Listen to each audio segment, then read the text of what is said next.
where you wouldn't necessarily know it. No. And that is the very end of 15.1. I'm sorry. It's not so easy to find where. And we have happened upon the right document. Apologies, Mr. Yerrall, I think I'm back with you now. Manston Airport expiration of CPO indemnity partner. 11th of December 2014. And if we don't have to look at all of this quite obviously, but 2.5, Mr. Yerrall, a meeting took place with Party A's principals on the 18th of September to discuss their responses, etc. Now, Party A was River Road. We know that now, don't we? Yes. Yes? Thank you. And in 3.6, we see this, don't we? Are you with me at the bottom of page 2? Council's advice, 3.6. I see it. Is that the council would need to underwrite any CPO acquisition to demonstrate to the Secretary the likelihood of completion. The availability of funds for the prospective indemnity party is therefore a key factor. So that's what the council thought was a key factor. That is whether the prospective indemnity partner, River Oak, had access to funding for the project. That's what they thought was a key factor, wasn't it? I believe so. Yeah. And under those circumstances, you could never do a CPO.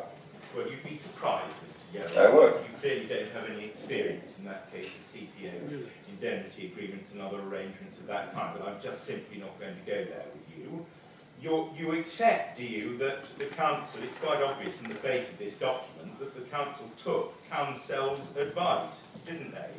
The only qualifier to that was we could never get a look at the council's advice that they claimed to take.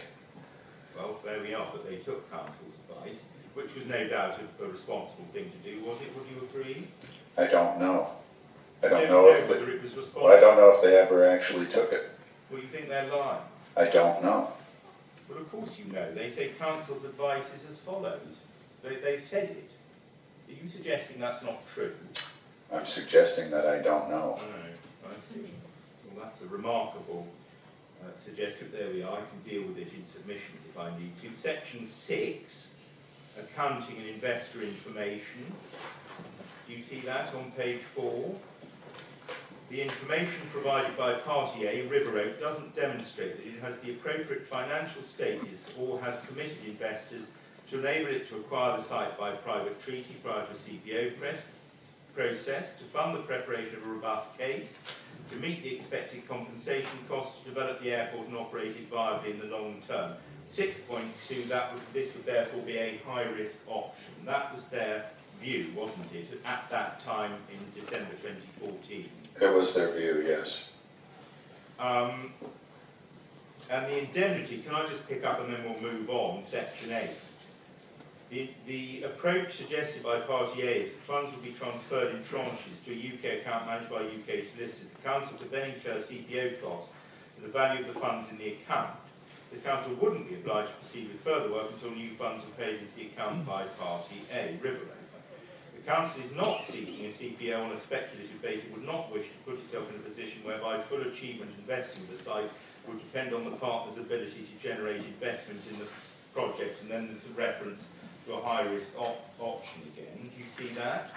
I see it. And then finally, if I may, page 6, recommendation paragraph 10, that no further action be taken.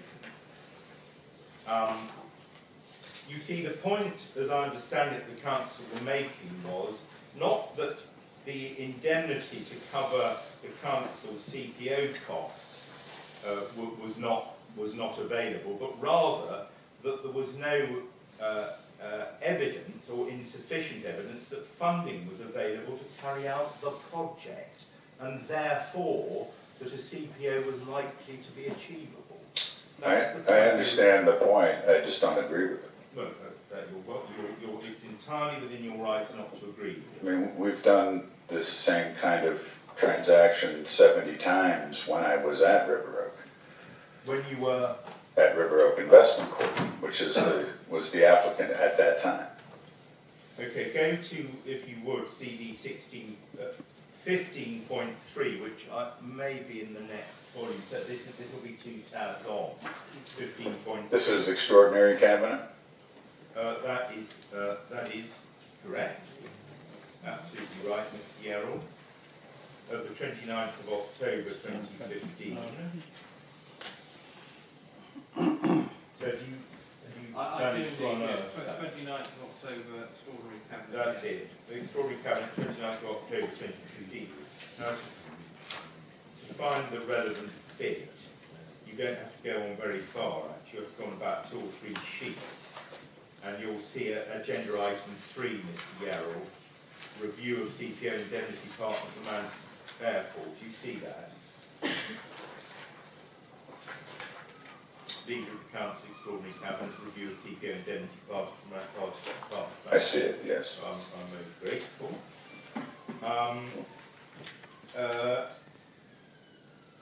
So this was a reconsideration, wasn't it, by the cabinet at an extraordinary meeting of the question of whether or not the council should enter into an indemnity agreement with Riverray. Correct. That's what this was about. At 1.3, Mr. Yerrall, the cabinet considered the following relevant considerations which remain relevant today, and they're listed out there. 1.3, A to E. Rather than reading them out, would you agree that those are all relevant, or would you take issue with any of those? Do take the opportunity just to cast your eye down again.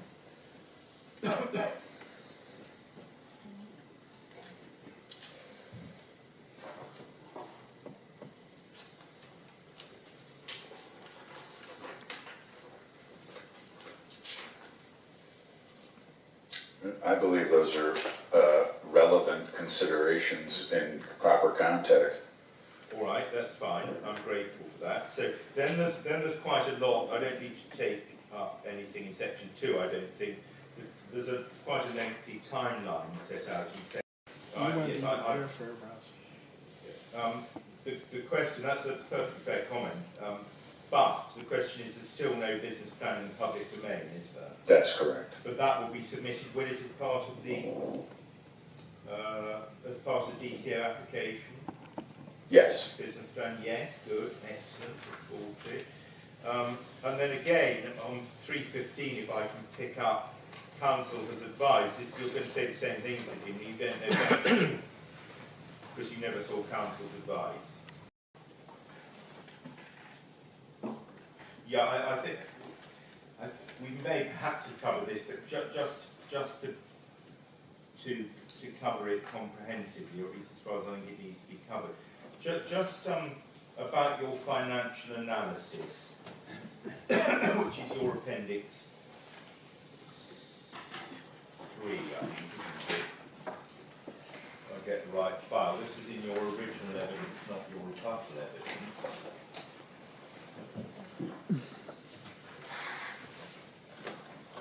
Appendix 3, which in the way this has been put together by Bertrand Dyson Bell is tab 4.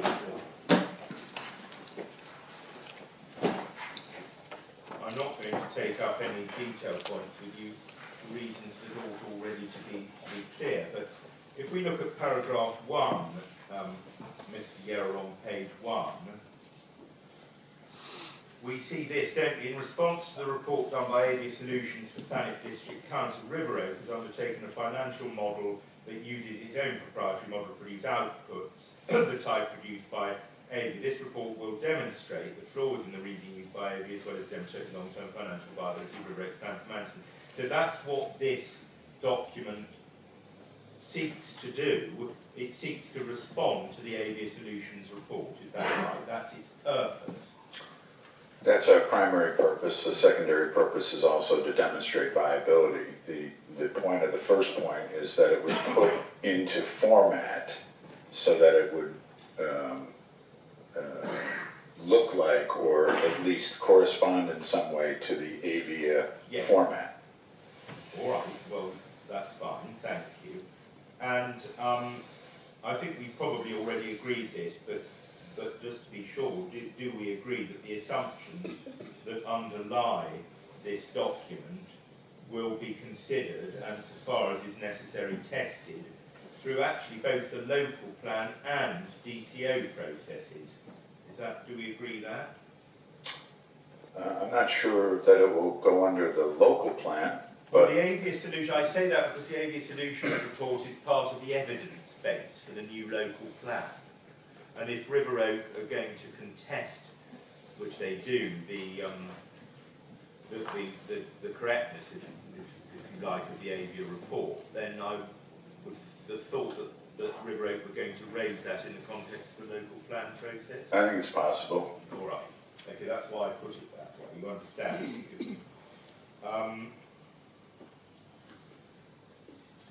If you look at page 6, site acquisition costs. Site acquisition is not considered in the modelling for two reasons. The cost of purchase will be reflected in the balance sheet assets. Depreciation, if any, will be minimal and therefore simply a pass-through. Then this. The cost of the purchase is minimal relative to the scale of the investment in the project. Market valuations range from £3 million, based on the form of appraisal that will feature in the DCO. So that confirms we're going to get financial appraisal within the DCO application, through to 10 million based on a premium purchase view to avoid legal process costs for parties. Are you able to help me? Are those figures, I mean the 10 million is a premium purchase to avoid legal process costs, but the 3 million, is that existing use value, alternative development value, or what? That is our best estimate of the value of a closed, strict airport.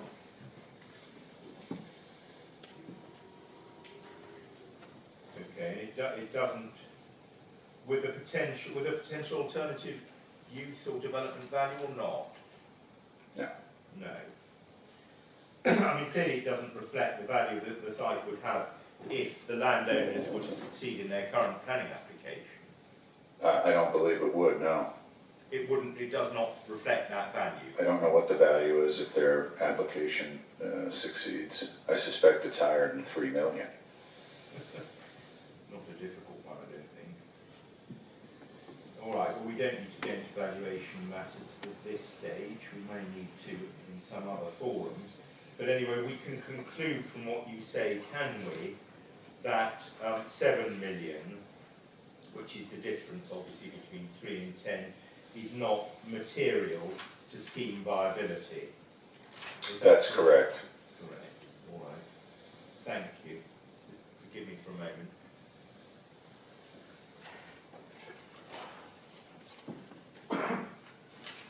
Point 3, and if I can just please ask you to go back to that document.